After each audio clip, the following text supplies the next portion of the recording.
Hello बच्चों, आइए प्रश्न को पढ़ते हैं। यदि ए और बी मात्रक सदिश है तो वर्गमूल 3a माइनस बी के मात्रक सदिश होने के लिए ए और बी के बीच क्या कोण होगा। विकल्प दिया है 30 डिग्री, 60 डिग्री, 45 डिग्री, 90 डिग्री और हमें सही विकल्प यहाँ पर पता करना है। प्रश्न को हल करेंगे उसके पहले मुख्य अवधारणा लिखेंगे।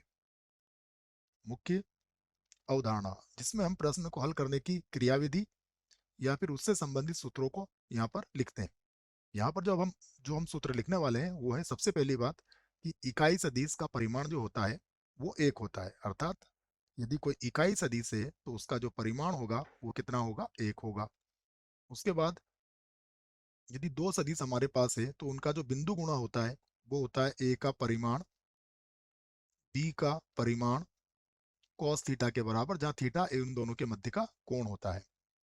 उसके बाद हमें एक और नियम याद रखना है कि ए सदिश डॉट ए सदिश सदैव किसके बराबर होता है, ए का परिमाण का वर्ग होता है। ये कुछ बातें हैं जो इस प्रश्न को हल करने में हम प्रयोग में लेके आएंगे। अब हम लिख लेते हैं हमें क्या क्या दिया है। सबसे पहले जो हमें दिया है उसकी बात करते हैं, तो यहाँ लिख लेते हैं हम दिया है। क्या क्या दिया है देखिए, हमें कहा गया है कि ए और बी मात्रक सदिश है। इसका तात्पर्य क्या है कि ए सदिश का परिमाण बी सदिश का परिमाण यह किसके बराबर होगा, एक के बराबर होगा। उसके बाद ए और बी के बीच का कोण हमें ज्ञात करना है। यहाँ पर देख सकते हैं हम कि हमें एक और दिया हुआ है बात की। अब यदि यदि वर्गमूल 3 ए सदिश माइनस बी क्या हो, एक मात्रक सदिश हो, एक मात्रक सदिश हो, ये कहा गया है। यदि ये मात्रक सदिश होगा तो इसका जो परिमाण होगा वो किसके बराबर होगा, एक के बराबर होगा। तो हम इसका परिमाण ले लेते हैं। तो इसका परिमाण लिया हमने वर्गमूल 3 ए सदिश माइनस बी सदिश, और इसका परिमाण किसके बराबर कर दिया हमने, एक के बराबर कर दिया इसको। अब हम चाहें तो इसका वर्ग कर सकते हैं। यदि हम इसका वर्ग करेंगे तो ये होगा वर्गमूल 3 ए सदिश माइनस बी सदिश, और इसका वर्ग हो जाएगा, और एक का वर्ग एक ही होता है। अब हम जानते हैं ए सदिश डॉट ए सदिश किसके बराबर होता है, ए के परिमाण का वर्ग होता है। तो हम इसे क्या लिख सकते हैं, हम इसे लिख सकते हैं वर्गमूल 3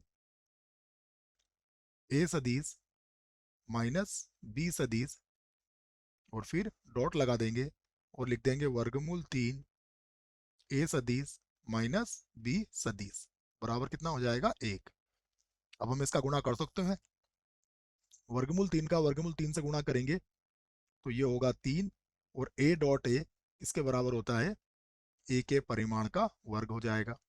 उसके बाद वर्गमूल 3 का बी से गुणा करेंगे तो ये माइनस का ए डॉट बी और वर्गमूल 3 हो जाएगा। और इसी प्रकार माइनस बी का जब वर्गमूल 3 ए से करेंगे तो ये भी माइनस का वर्गमूल 3 ए डॉट बी हो जाएगा। तो दोनों को जोड़ लेंगे तो ये हो जाएगा 2 वर्गमूल 3 और ए सदिश डॉट बी सदिश, और माइनस बी का माइनस बी से गुणा करेंगे तो ये हो जाएगा प्लस का, और ये बन जाएगा बी डॉट बी, जिसे हम कहेंगे बी के परिमाण का वर्ग बराबर एक लिख सकते हैं हम।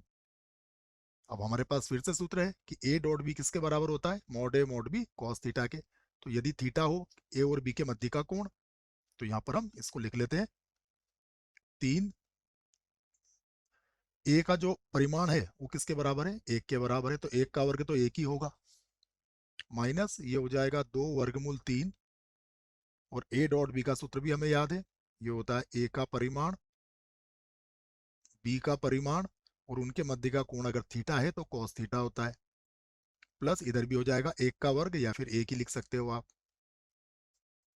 इसे आगे हल कर लेते हैं तो ये हो जाएगा 3 और एक 4।